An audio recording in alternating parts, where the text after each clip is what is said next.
Anyone who's ever been on stage or in front of a camera is less likely to go to heaven.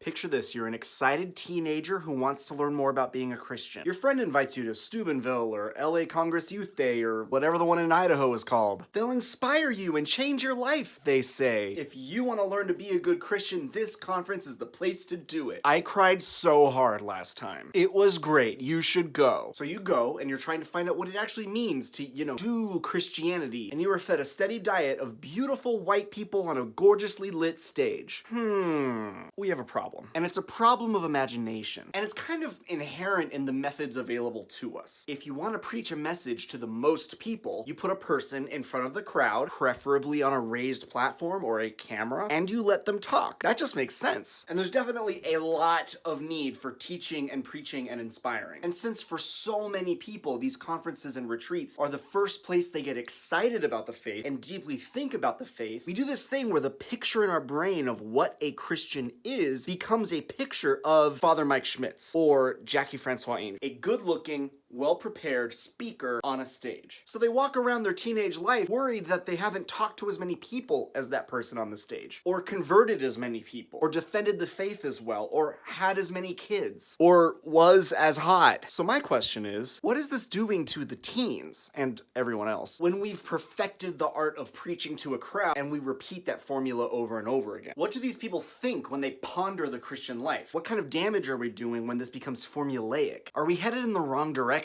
This image we've created of a good Christian in the 21st century seems inviting, calling people to whatever God has in store for them. But honestly, I think it's too constricting. Basically the same path, but in, different costumes. Priest or husband, wife or nun, which are all great callings in and of themselves, but we might have made them too safe for the system. I'm getting very Dorothy Day here. Our problems stem from our acceptance of this filthy, rotten system. So tell a lot of stories, and be careful with your stories of the martyrs. Like, the martyrs are great, but you're telling these stories to relatively comfortable American kids. I don't know what that teaches them for how to live now. And big dramatic chastity talks are great, but when are we going to talk about what true friendship is and where romantic love should fit in the rest of our lives? And we look more and more and more prepared. And preparation is good, just so that we look smart and ready to take on whatever that talk is. But we need to live with examples of how teenagers can be followers of Christ in the here and now. How your taking risk as a teenager can be directed toward Christ. So while there is a need for teaching, preaching, and inspiring, there's an even greater need for an expansion of the imagination. We need a place for teens to learn what the Christian life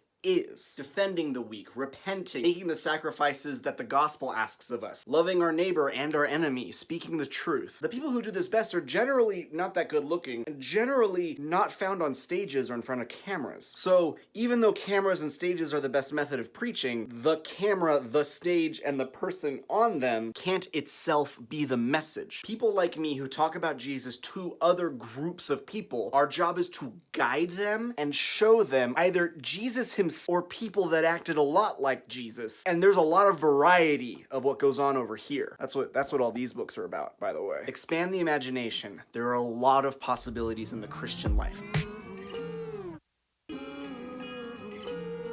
First of all, nothing against white people in general or any of the beautiful, wonderful people that I have mentioned in this talk. Almost all of them are people I have either worked with, met, or promoted.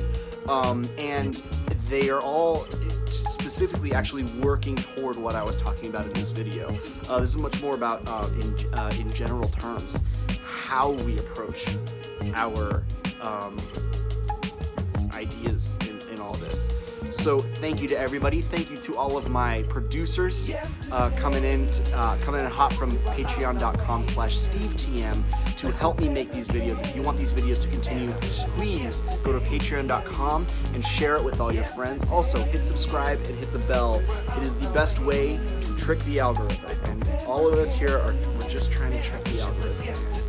That's all we're trying to do.